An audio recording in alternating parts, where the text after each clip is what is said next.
How to love a black man God's way. Relationships are hard in general, but the art of learning how to love a black man, and then in this day and age, add on top of that to do it God's way, well, that brings about some very unique challenges and rewards. And that's why I felt it was very befitting to bring back a revised version of one of the favorite series that I've done.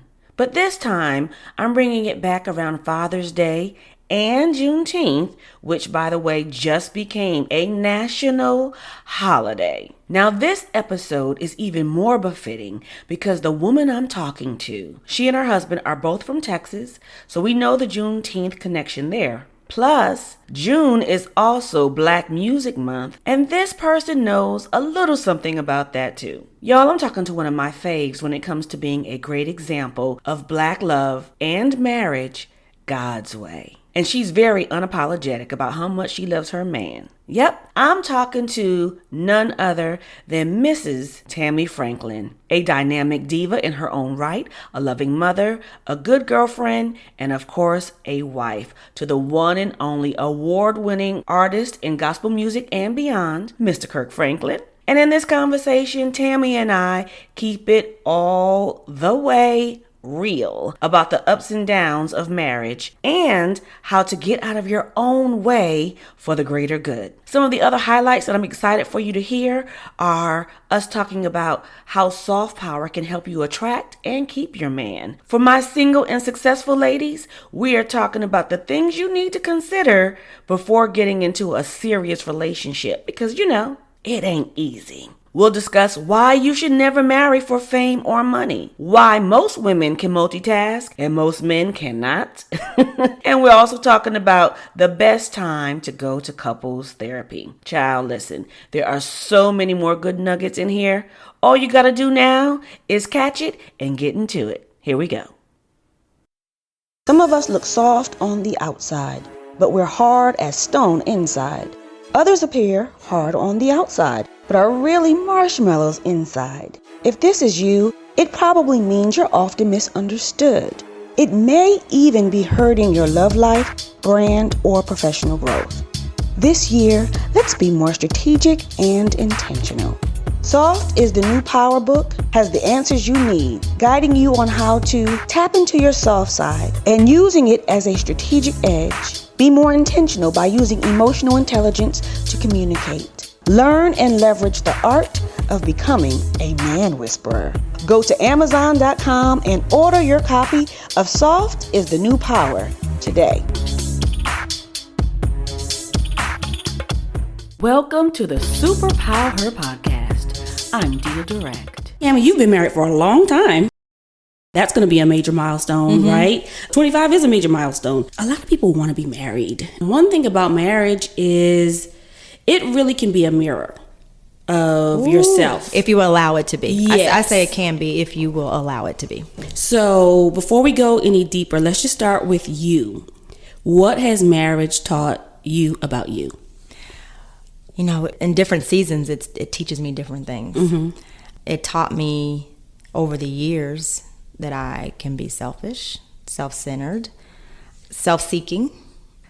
Those are the things that have been at the forefront because marriage is supposed to be, if we will allow it to, like you said before, a reflection of who we are and what we need to really work on. And I remember one time early in our marriage, I think maybe we've been married maybe 2 years. And he felt very strongly, girl, I don't even remember what it was about, but I know I was mad. And that's always the way it is. You have all these arguments and then like, what were we mad about? Days later, weeks later, maybe moments later, you don't even remember what it was about, which lets you know it wasn't really all that important. But anyway, I remember this moment distinctly because my husband wasn't okay with me doing something. And he had told me no. It wasn't like, no, you can't do that. He was very loving and just said, you know what, I don't think that's a good idea. And I would like you not to do that. And so, girl, I'd been a single mother prior to marriage for 5 years. And so I was head of my house. And so it took me a minute to to get used to that. And so I just remember being livid. And we were on the phone at this point because he was out of town. And girl, I was so mad. And I was literally like clenching my teeth like mad. And I happened to look at myself in the mirror and I busted up laughing because I looked a hot, funky mess. I looked like a little girl. And I caught that glimpse of myself. Who was having like a tantrum? Yes. Yeah. Because my arms were folded. I was like... Shaking? Were you shaking? Yes. Now, he's on the other end of the phone. He could not see all of this. But I happened to be in our bedroom, and the mirror that was over our dresser, I just happened to turn around. And I just said, I just caught and I busted up laughing. He was like, babe, are you? And I said, I'm good. I'm good. I don't necessarily love your response, but I'm gonna trust you. And I remember just getting off the phone and realizing, oh my gosh, I need to work on this. I need to work on me, because in that moment, God gave me a glimpse visually of myself. And really, when I thought about it, he was right. I just did not like him telling me. That's it. That's it right there. He was completely right. You know what? It's just the idea of somebody telling you you can't or no. It's like, even if I come to the same conclusion, give me some room to get there. Is that something that he's learned about you over the years, that it's okay to be a husband and not necessarily lead directly, or does it matter at this point? There's definitely been growth in that department on both sides. Agreeing to disagree, I think for most people, whether in a romantic relationship or friendship, is a skill set. And it's respecting where each other are, with the situation, and being cool with it. And that's even with our children, transitioning into now parenting adult children. I'm having to learn the art of that with them, as well. And it's an art. I would say for Kirk and I, it depends on what it is.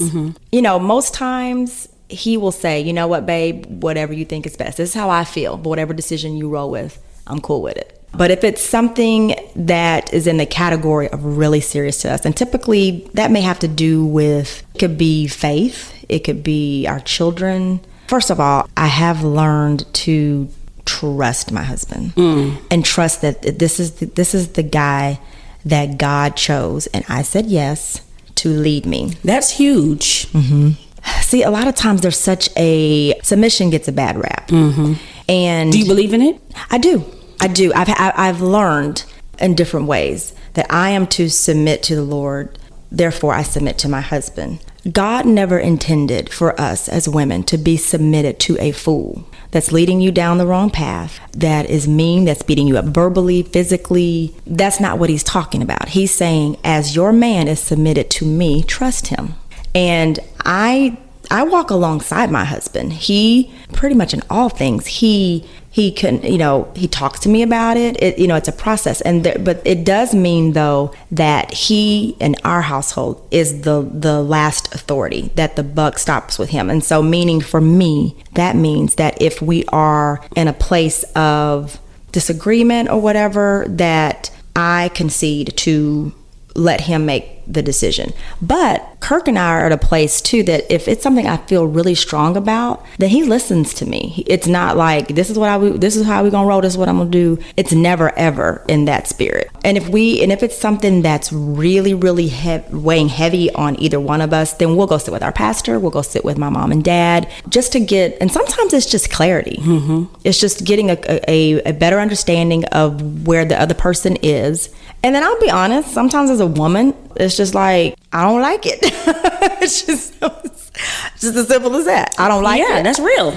I don't like it, I don't want to do it. And it's really kind of because he wants to, and I'm not as bad with that now, but I did have to learn that over time, that some of it was just that tension, that natural tension. And, not to sound holier than thou or make this too preachy, but once I realized that was a part of the curse, that there would be animosity between husband and wife, that helped me so much. 'Cause I was like, wait, you mean this this is a part of the curse? Oh my gosh. Because I think as women, we can multitask. We are really brilliant. We are smart. And a lot of times we see the answer or the vision kind of long before they do.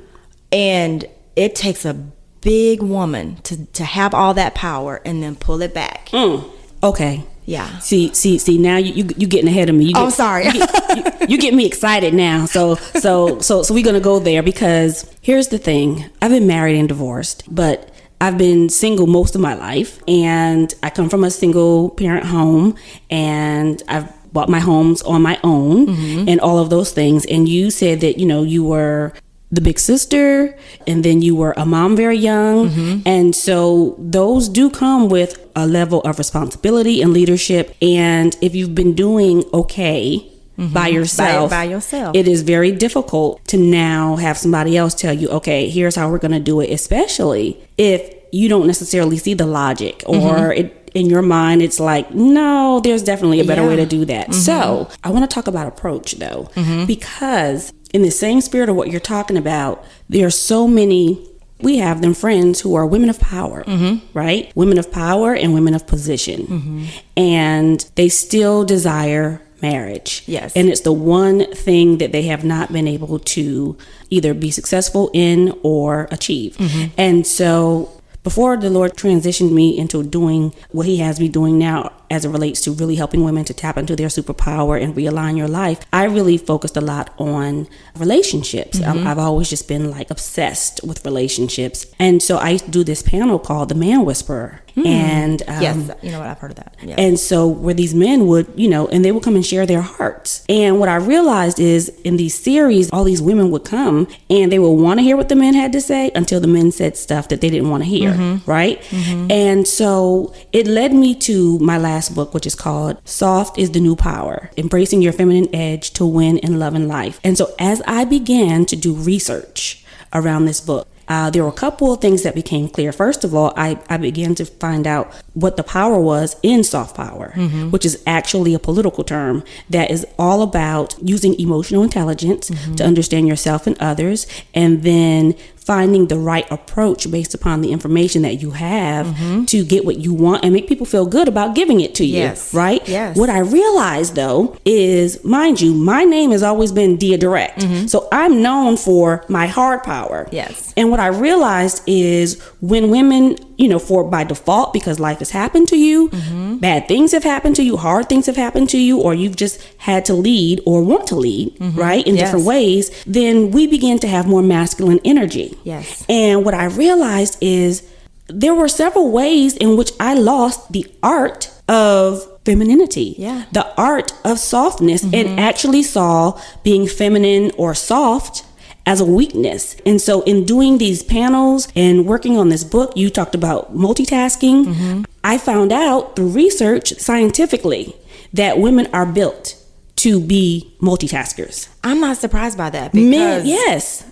We rock at that. I mean, and you're a mom of 4 kids. Yes. You could be doing 5 things to his one, and he will take out the trash and think he has changed the world. Absolutely. And that can be very irritating. Absolutely, yeah. And so the weight that a woman, because you've done, and you're like, do you know what I've done today? Ooh, yes. And you were proud of yourself, like you really did something for real. And then don't have just a little tinkling of chauvinistic personality where it's almost like, well, I'm the man. Like, hold on, bruh. Right? Yeah. So now you've learned the art. You got married early. You've had time to figure that out. But now think about women who are older, who haven't had that time. And most of their time has been as single women doing what they want, how they want to do it.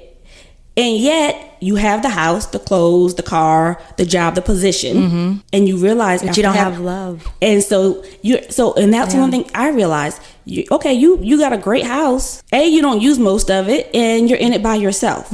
Why do I say all that to you, Tammy? Because I want to hear from you what advice about the power of being soft and feminine and understanding the nuance of approach and being able to influence without being hard.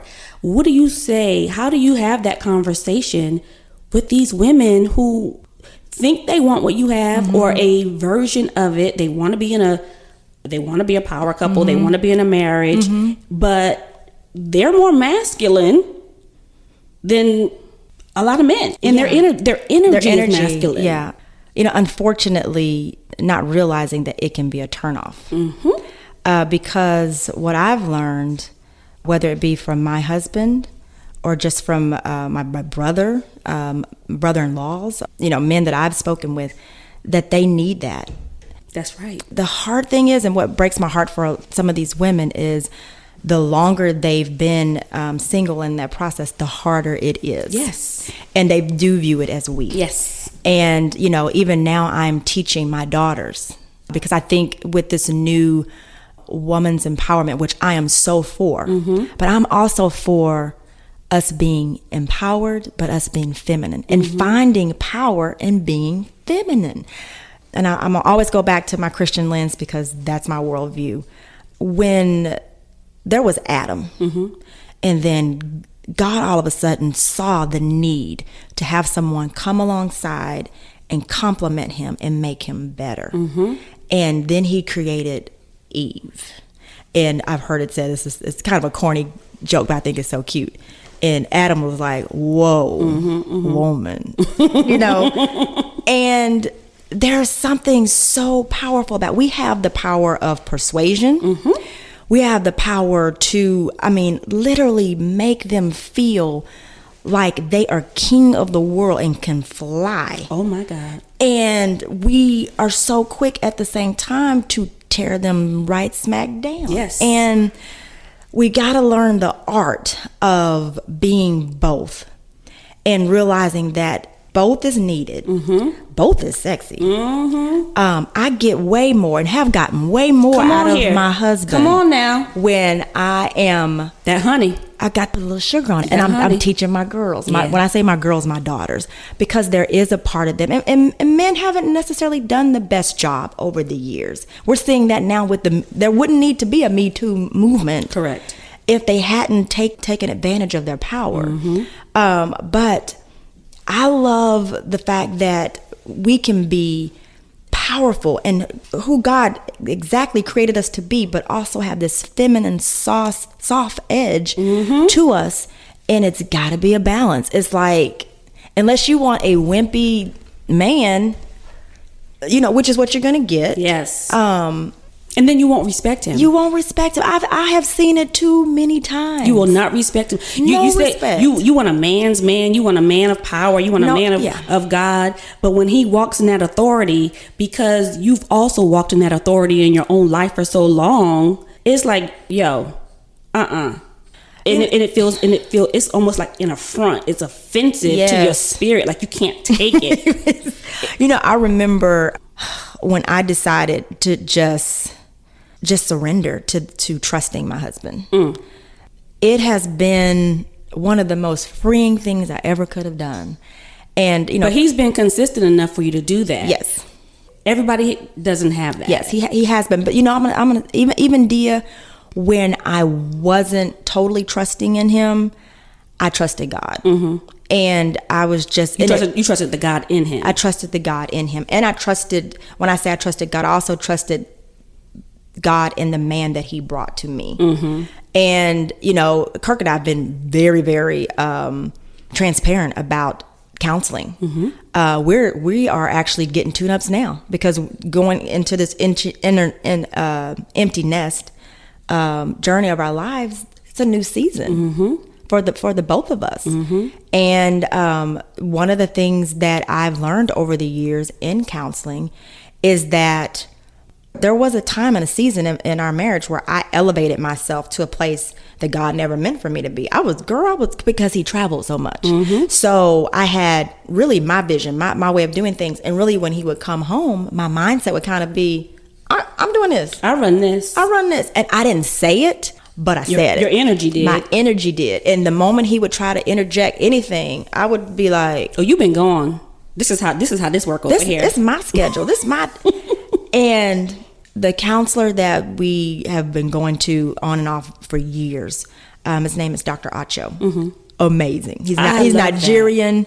You know, he got that Nigerian sauce. He is amazing with my husband, amazing with me. Can we just shout out right now for believers getting counseling? Yes, y'all, and please stop thinking go. that it's not a Christian thing to do. I would say it's one of the most godly things that you can do, because it's taking a time out and saying, I love myself and I love you so much that I want us to be whole and complete in every way. I mean, that's love right there. So me and my husband, we are pro counseling. Like I said, we are even going now. Now, saints, don't be tripping. Somebody, oh Lord, Tammy and Kirk, something wrong with them. No. You're not supposed to go when everything is going crazy. Exactly. Actually, the best time to go is and the best time to have great conversation is away from the tension. It's when things are going great. So you can think clearly. Yes. But there was a time that I had elevated myself in a place where, and it was, I could see that. I remember the counselor saying it. He said it so visually, and it broke my heart. He said, "You have shrunk him." I remember thinking, what? He said, "You have shrunk him. You may esteem him in your head because that's your head knowledge. That's what you've been taught to do. But in your heart, you've shrunk him. And it's because he travels so much, you have now taken over everything." And I really had. Girl would be like, "We're not doing it." But I would say it, and we got to be careful, ladies. I said it was sugar on it.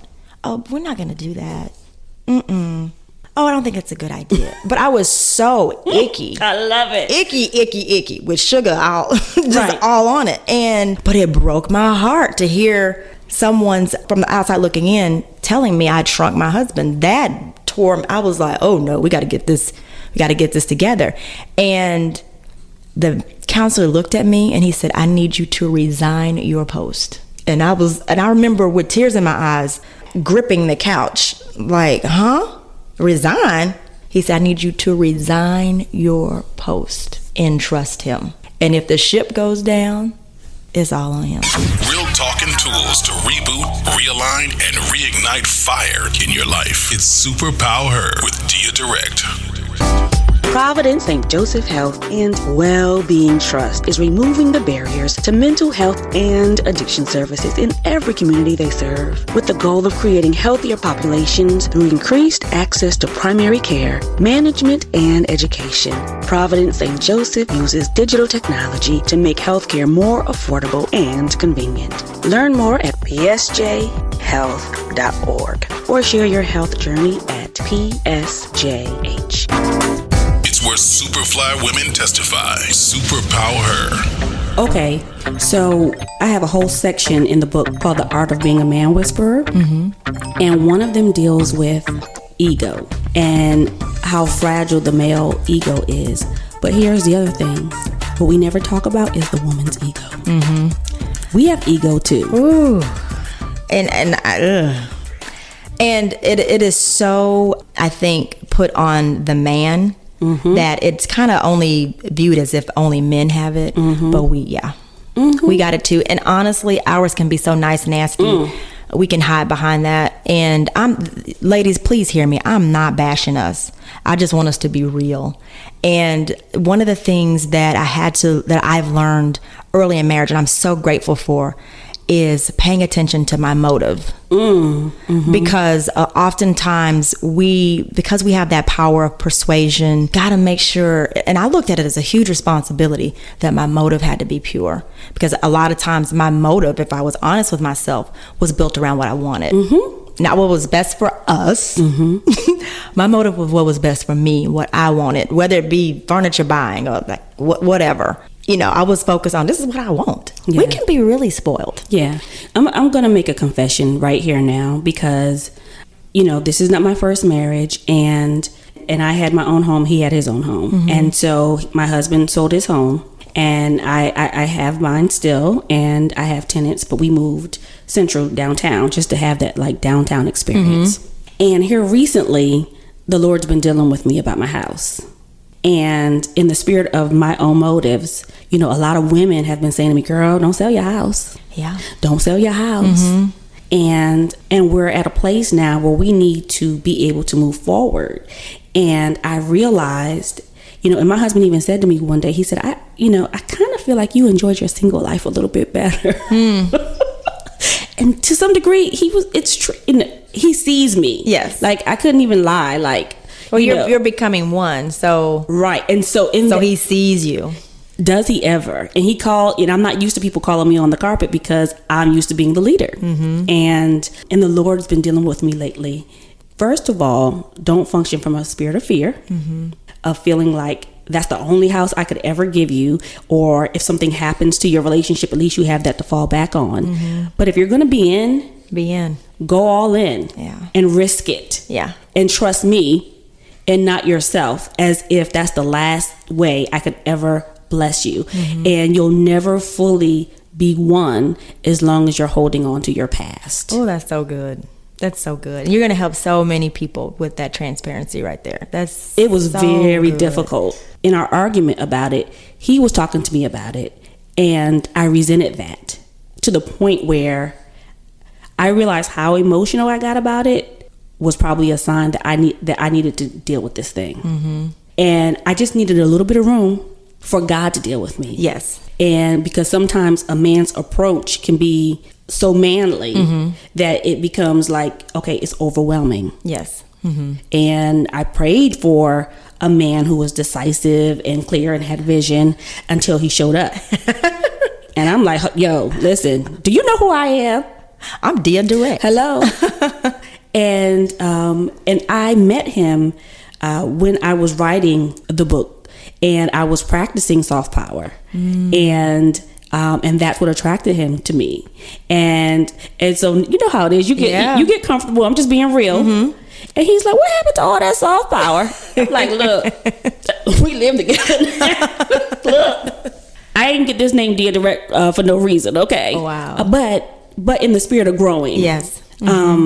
It's seeing people in healthy relationships who still are in the journey of becoming even more and better. I appreciate what you share because it made me comfortable to even be able to share that transparent oh wow, thank you, reality, and also just serves as a confirmation that you think you want to be one. We like the idea of marriage. We like the idea of love. But it costs something. It costs, and it takes so much work. So often, one of the best compliments that Kirk and I get is when we're at dinner or just out somewhere, and people think we're newlyweds. And first of all, y'all think we're young enough to be newlyweds, right? But then, when we proudly say, no, we've been together for 22 years, they're like, wow, like, really? And we realize that it's a surprise because, sadly enough, a lot of people after 22 years, 10 years, 5 years, they're not happy. They don't even like each other. They're not having fun. And, there was a season. I remember Kirk and I think it was like at 6 or 7 years, we were out to eat and looking at each other and scared to death because I was thinking to myself, I don't like you. And we had to be honest. I don't like you. And really the first, I would say 5-6 years of our marriage, he traveled a lot. And so we dealt with, the first year can be really difficult. I was going to ask you how that first transition was. Because he traveled so much, it was great. Because it was like we were visiting each other. So it was a honeymoon when you got together. Yes. And so, right at that 6-7 year mark, all of a sudden he was home more. And it scared us to death. And like I said earlier, thank the Lord for Dr. Acho. And I thank God, too, for my husband's willingness and our willingness to put in the work and work hard at us. And we did. Kirk would come home. He was touring. He would come home. He had Mondays off, Mondays and Tuesdays. He would come home Mondays and Tuesdays so that we can go to counseling.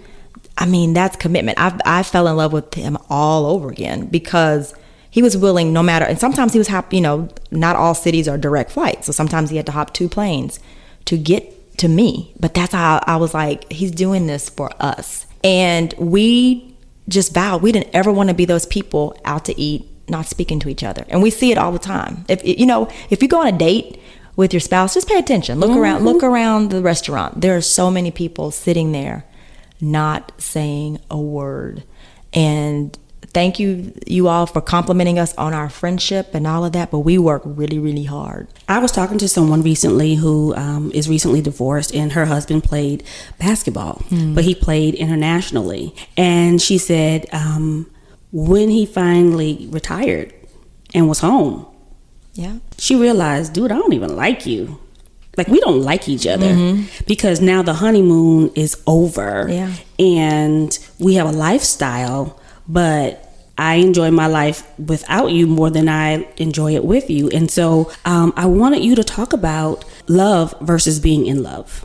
And have you always felt like you were in love? And if you didn't, how did you push through that? Because people get caught up and people make decisions based on how they feel. And the thing about feelings they are fleeting. They can change. So how do you stay in when you don't feel it, if you've ever had that experience? Well, it's funny that you mentioned feelings. My husband has taught our children, and I love overhearing him teach our kids that feelings have no intellect. They attach themselves to whatever is going on at the moment. And so you cannot be driven by your feelings. My PMS taught me that. I know, right? My dad, Bill Collins, is such an amazing man, and he's come alongside us as well as my mom. And Kirk is now his son. And Kirk and I are now implementing that with our daughter that just got married. Max is now our son.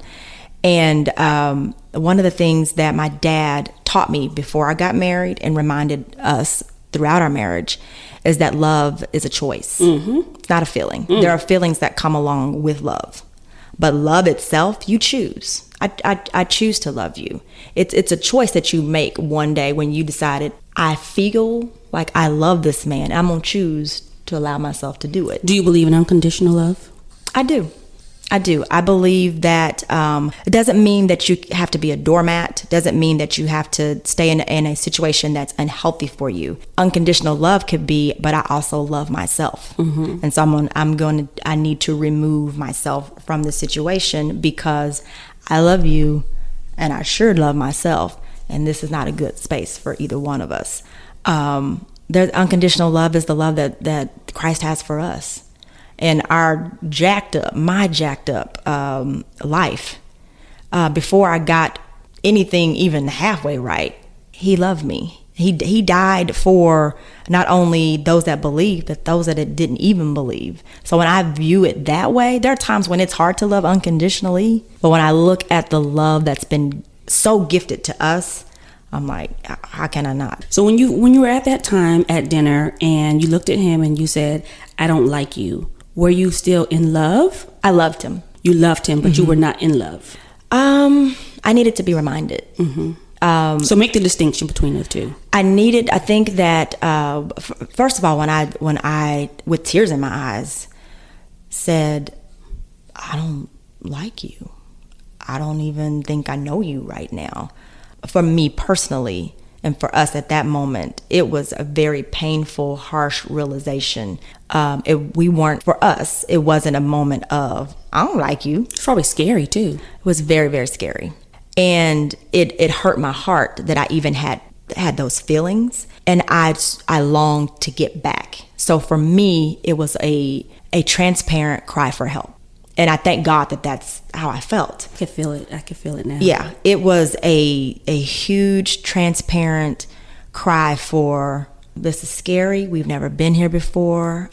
I can't believe I'm saying this, but I don't know you. I don't even like you right now, but I want to. So at that moment, even unconsciously, I think that I chose to remember what my dad taught me. And I chose to remember that I loved him. And I needed to be reminded that I was in love with him. And then that's when our journey started of that counseling. And people, please go to counseling. Please. And when you go, I want you to know. If you don't know, I need you to know, or I need you to be reminded. It's a process. It is painful. It is hard. And there were times we left counseling and I didn't like him even more. But we went through the process and we recommitted ourselves and exchanged vows again at 10 years. And we both were sobbing. and we had 60 friends. And you know what? I loved that more than I loved our actual first wedding. I bet. When we renewed our vows. And the reason why we were sobbing and we got up in front of all our friends, we spoke about counseling then. And we were like, this that you see right here is because we put in the work. And we know there's more work to come. But we talked about counseling. We renewed our vows in front of friends and family, but we talked about counseling right then and there. And the sad thing is, what breaks our heart is that we had 60 guests, and 14 of those people are no longer together. But I'm also blessed by it, because that also could be us. And so I don't take for granted at all that I have a husband that's willing to work hard. And I don't take for granted, I pray for him.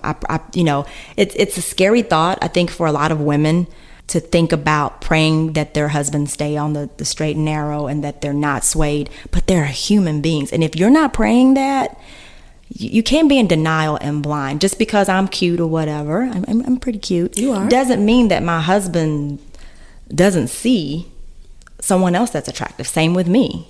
I was going to say, and it goes both ways. It goes both ways. Because some women, especially depending on if your spouse travels, you can feel like a single parent, or you can feel like you're single. Oh, good Lord, yes. And so, there have been times I've definitely felt like a single parent. And so if somebody catches you at a vulnerable time, you never say never. May not have been your intention, but things happen to you all the time. Things do. And I don't take that for granted. And I think we can't live in fear. We can't live in fear at all. But it's the realization that we are only human. All of us are only human. All of us. And so you have to work it. You have to work at your marriage. I trust my husband and he trusts me, but that doesn't mean that I don't pray for him. And I don't pray that he doesn't get caught off guard, or that he doesn't make the right decisions, but I refuse also as well. It's a delicate balance. I refuse as well to be at home like, oh my gosh, what's he gonna do? No, can't do that either. When we come back for our final segment, I want to talk to you about that kind of transparency, because as you've sort of alluded to, there has been a lot of transparency in the marriage, and by you being in the public, there's the marriage, there's the ministry, and then there's the marketplace, and how that all plays itself out can be a fine line. Yeah. So when we come back, we're going in. Tammy was dropping some salt power bombs. So what are your thoughts? You know we want to hear them. Please comment and rate the show. Next week, Tammy gets transparent, and I mean real transparent, about marriage, ministry, and the marketplace. For more on Dia Direct, go to superpowerher.com and on the gram at superpowerher, where fly women and the men that love them testify. Some of us look soft on the outside, but we're hard as stone inside.